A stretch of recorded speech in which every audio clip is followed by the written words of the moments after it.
What if your unexplained infertility has been explained all along, just not by your doctor? In this eye-opening conversation, Dr. Tara Harding exposes the real reasons women are being dismissed, misdiagnosed, and left in the dark. From hidden endometriosis to gaslighting in the fertility world, this episode uncovers what the system won't tell you and why building a team that actually listens could change everything. Still trusting a system that profits from your sickness? Faith Over Pharma is here to flip the script and help you heal the way God designed. Tired of being told everything looks fine while your body says otherwise?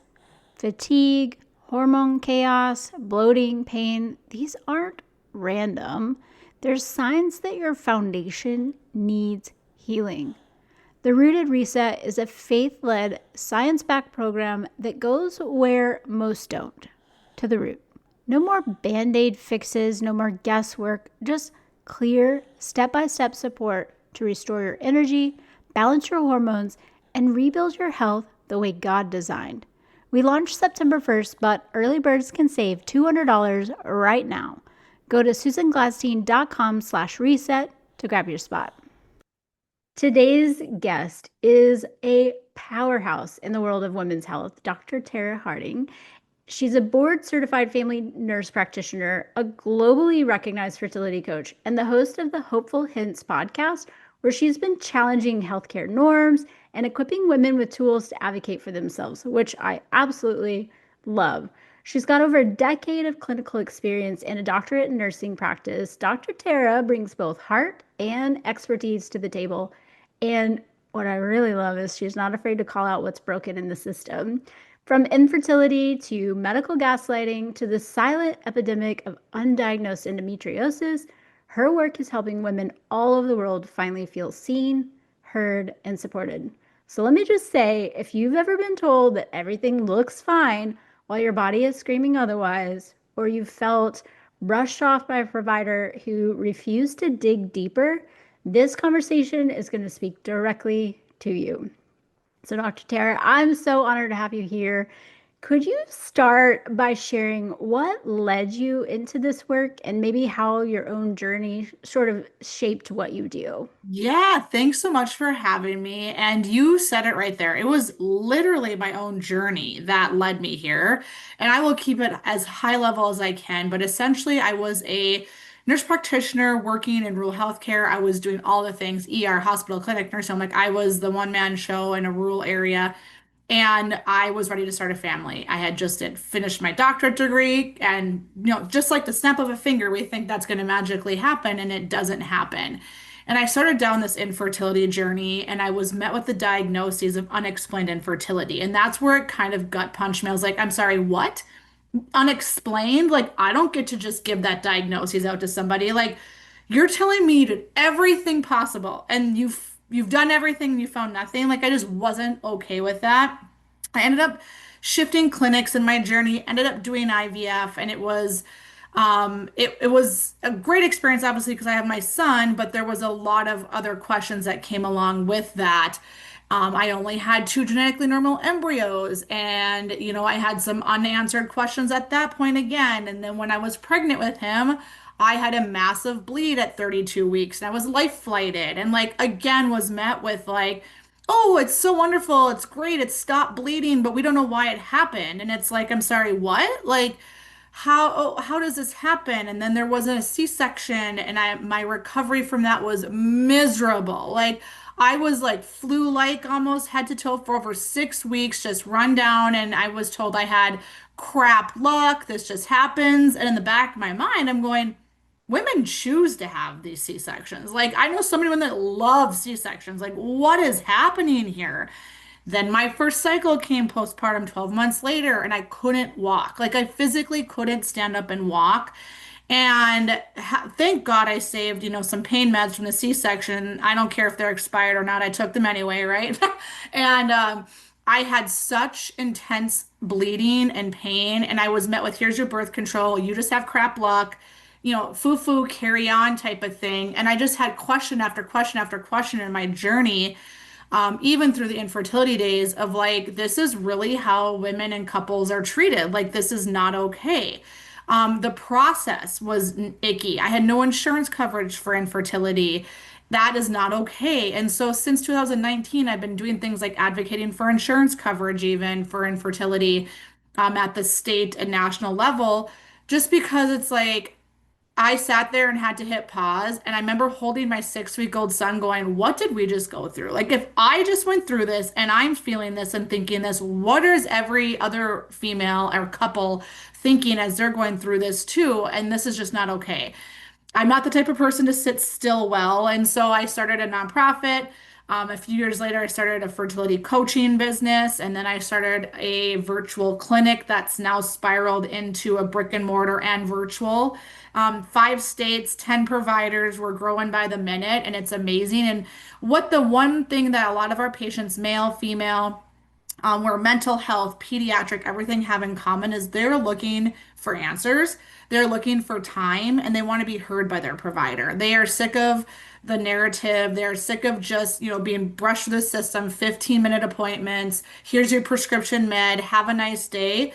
The cool thing, patients are very smart nowadays, very smart because of social media. And I encourage that. There is a lot of great individuals putting out very knowledgeable information and education so patients can be informed consumers. You're an informed consumer of healthcare. And it's such a red flag when a provider like throws back at them, that's not evidence-based, that's not right, that's not okay, etc. Whatever the verbiage is, the medical gaslighting starts. And by the time patients get to myself or my providers, they've typically seen 4+ providers to 8 to 10 to 12, and they have taken the endurance or strength to do one more appointment. And it's very validating, and so the other thing that gets so overlooked too is endometriosis. So I'm so excited we're talking about that. That was my own personal diagnosis. So you might be asking what the heck was going on the whole time with you, Tara? Well, I had stage 4 endometriosis and adenomyosis, which is where that endo is inside the uterus. My uterus is not well, very inflamed. And so it was at 38 when I first got that diagnosis, and I started my fertility journey at age 27. And so it's been very eye-opening and very empowering. But my wish moving forward is that women know when they're teenagers that this could be on the table. And that when I have teens in my office that are worried about their fertility, that scares me. Like, that's not something that a teenager should have to worry about or an 18-year-old should have to worry about, but they are because they know the reality because they're on social media. And so it's really just getting the information out there to inform and educate patients, which I'm so excited that we get to do today. Man, I think it's so helpful in just understanding your background and sort of the pushback. I mean, that's a long time to go, 27 to 38, correct? That's what you said? Yep, that's correct. Yep. Before you really got answers, and the fact that you were willing to keep going, because I feel like that's what I see a lot in our community is people get the pushback or they get the answers or they get the discouragement and then they just want to give up. And I've Yep. said this before, but like I look at my two post vasectomy reversal babies. So I have two kids that are older, they're 19 and 22, and then my husband and I decided to start all over in our 40s. But I look at their little faces and I think like I'm so glad I didn't give up. And Yeah. I think just having someone who can advocate or even just give you the courage, because sometimes you don't necessarily have like the knowledge or the, I don't know, strength to speak up on your own. That was me like in 2020 being pregnant with all the COVID craziness. I had had a vaccine reaction to anthrax in 2018. So I'd gone down this rabbit hole and I did not want to get any vaccines during pregnancy. And so I didn't sleep for 3 days leading up to the appointment because I was so stressed about how to say no and how to advocate for myself. And the appointment came and the appointment went, and they didn't even ask me in the appointment. And here I had like built up all of this anxiety over something that didn't even come to fruition. So by the time they were like, hey, did you want a flu shot? I was like, no, I'm good. And that was the end of the conversation. But Wow. having, I think that's what I'm the whole point of that story was just like having someone that's going to help you, equip you with the knowledge, equip you with the questions, equip you with the comfort of knowing that you're being heard is so valuable because I didn't have that when I was going through this process. And COVID was a whole crazy time. Anyways, all that to Yes. say, I do think that endometriosis is still really misunderstood, obviously underdiagnosed. But why do you think that it's so often, I don't know, ignored or missed altogether in fertility care?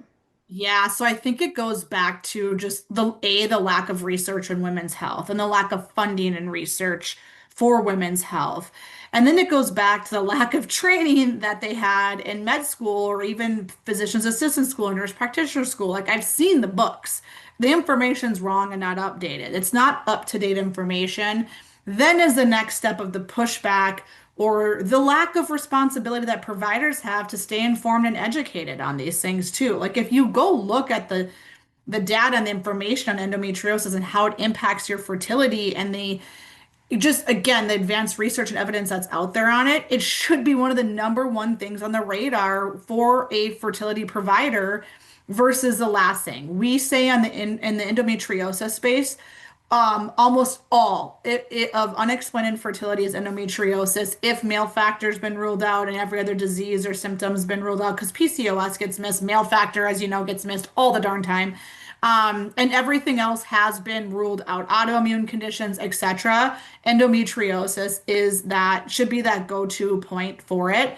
And really just stepping out of our own ego as a provider and growing that patient's team. That's the other thing that's always lacking is like every provider thinks they are the only answer, they can do everything on their own, and that is just dangerous. That is dangerous medicine. We also educate and teach our patients that we are just part of your team. We are just one person in your team, and there should be multiple people in that. Like that's how your healthcare should actually look, is you built the team. You are in control of who's on that team versus your one provider controlling that for you or telling you their personal bias and opinion on insert whatever practitioner that might be.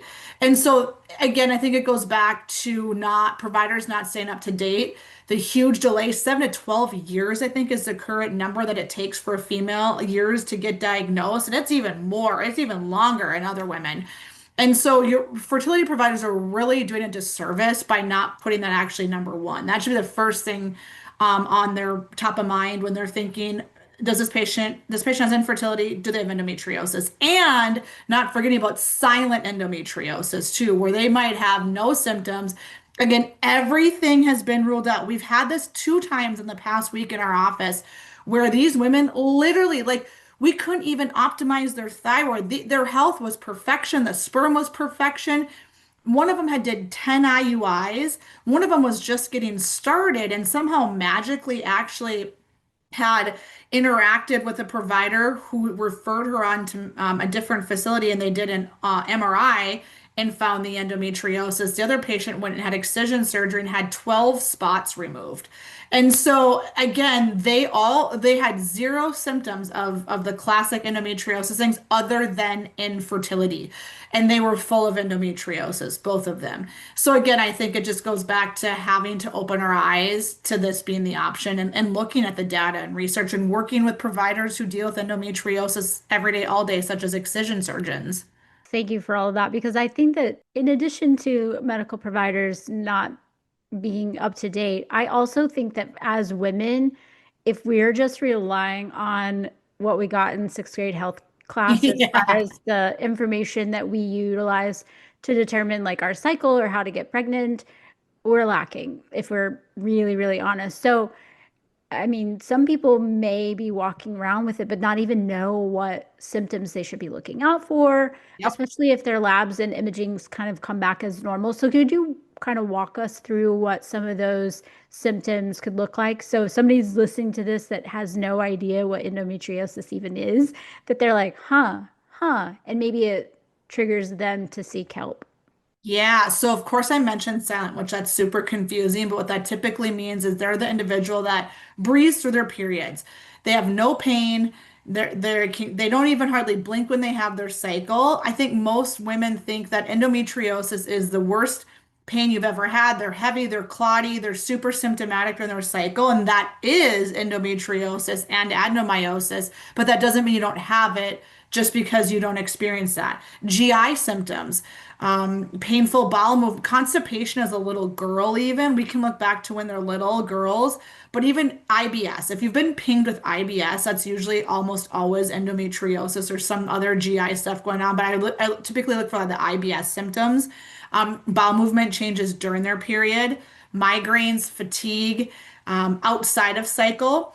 I also, this is my number one I see too, is chronic pain in women. So no matter what age you are, if you have chronic low back pain, hip pain, leg pain, etc., you've done physical therapy, chiropractor, massage, you've even had injections, you see pain specialists, you have fibromyalgia, that is almost always endometriosis causing that too. So if you're having pain in your back and then that pain spikes even during your cycle, very common to have that be endometriosis causing that.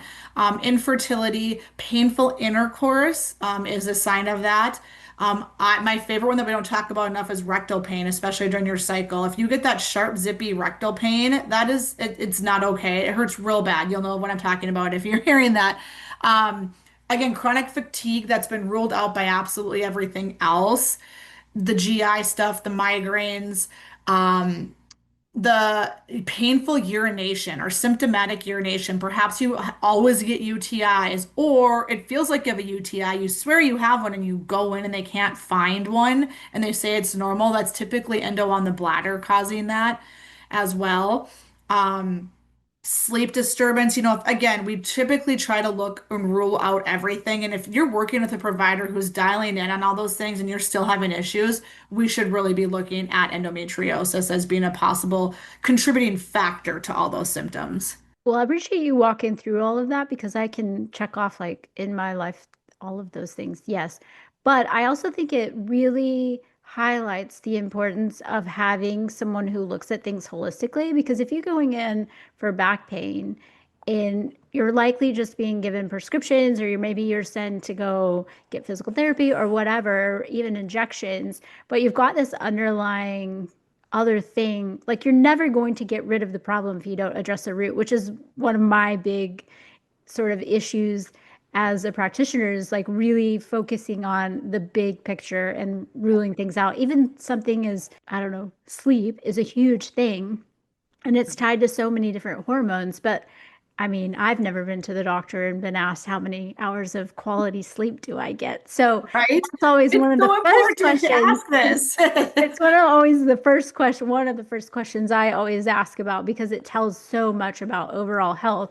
So can you talk to us a little bit about the difference between just treating symptoms with protocols versus really healing at the root?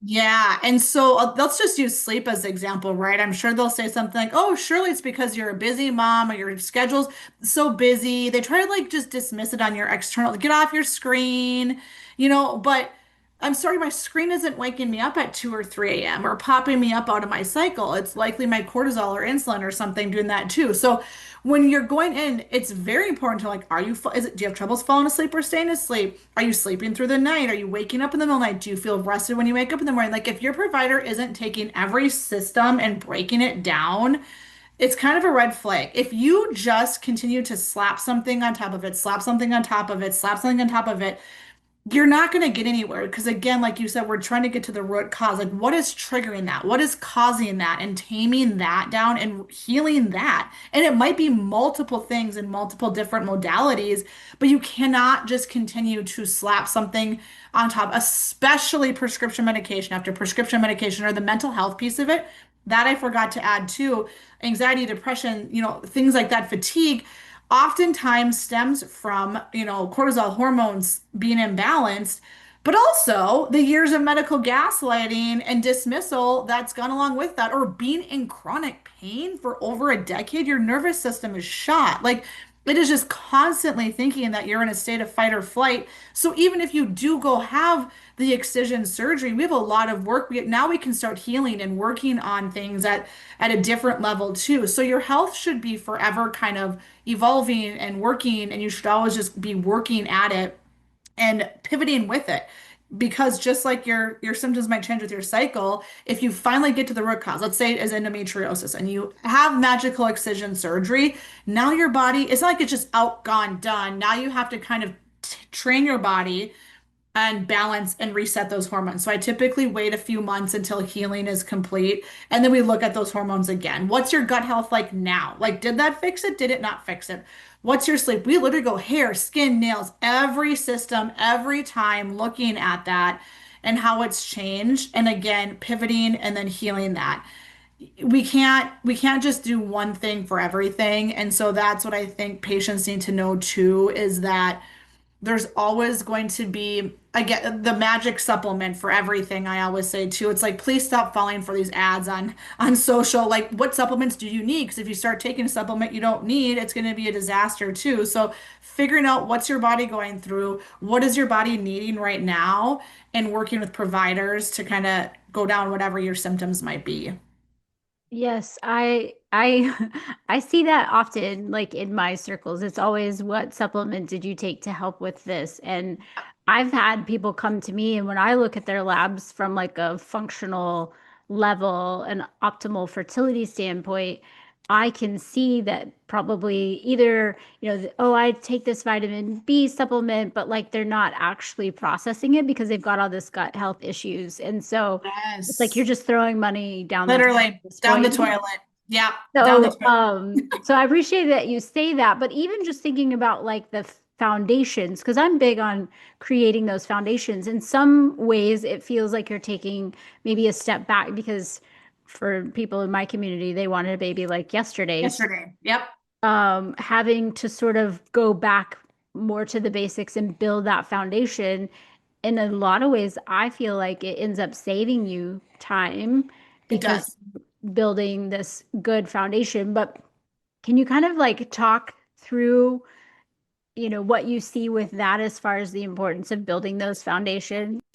It's hard. I'm with you guys. If that's you and you feel like you want a baby yesterday, that's me currently at time of recording, like want that so bad. And I always tell my patients the hardest part is about starting to work with me or a provider that has a different view or approach in general. It's almost like hitting reset. And we have to just be okay with that because like you just said, it's gonna probably save you, and it will save you time and money in the long run if we just kind of step back, look at everything again from the top and start over and move forward. Because if I were, I just run into IVF, I'll just say it. I mean, I ran into IVF in May and I was a stressed out person.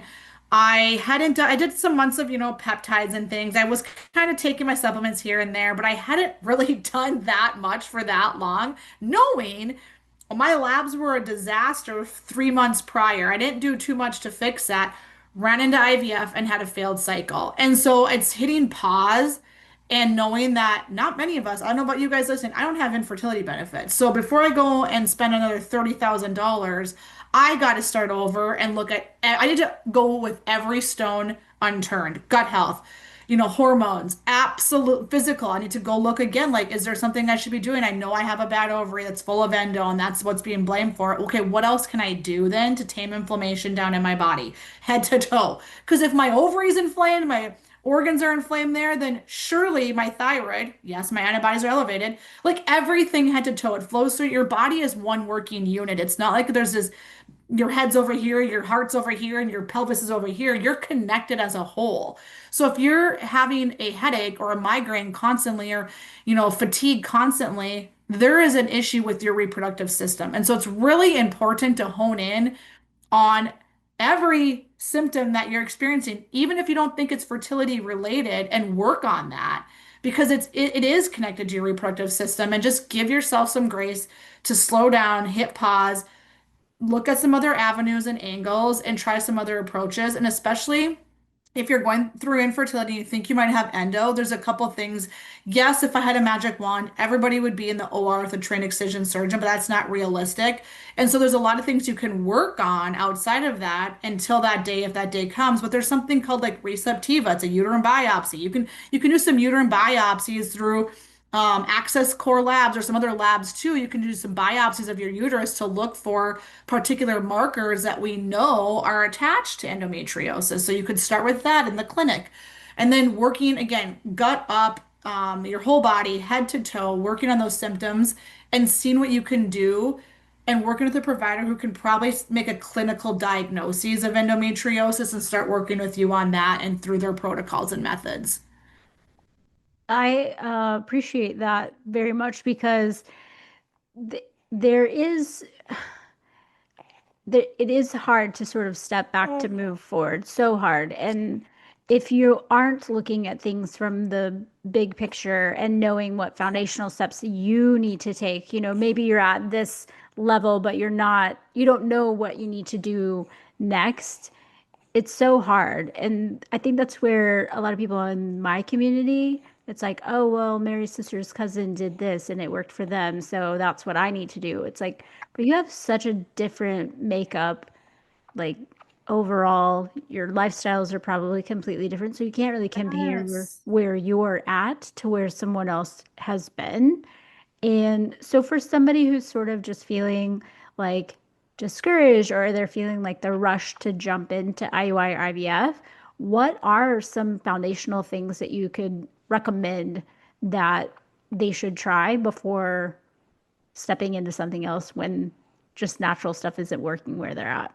Yeah, I say definitely grow your team. Work with an acupuncturist, work with a holistic provider, work with a gut, look at your gut. I'm literally going back as we speak to square one and working with the provider on my gut. Like I went from failing IVF to going to gut health. And that sounds like wild, but the crazy thing is, I actually noticed a change in my gut health after I did IVF. So you can't tell me that there isn't something going on there, with that. Was I in denial maybe about, I mean, I look at some of my symptoms and my patients, like they're way worse than me, right? So please stop comparing ourselves to everybody else. It's really hard to do that, and I get that. But if you have a symptom that you're concerned with, whatever that symptom may be, it's valid and worthy of going and getting worked up and working with multiple providers and multiple modalities. My green flag is when you have providers like, hey, yeah, work with me on this, and then work with this provider on this, and work with this provider on this, and they kind of align. For example, I don't do gut health personally. I have one provider who does, but I'm working with another provider who is like obsessed with the gut microbiome. That is like and she's actually, we're even going to look at the vaginal microbiome. Duh. Like now, the more I learned about that as a patient, I'm like, this makes sense. So now we're offering and encouraging our patients to look at their vaginal microbiome when going through infertility. It's a cheap test that you can do at home and work on that. So it's actually pulling it back to the basics.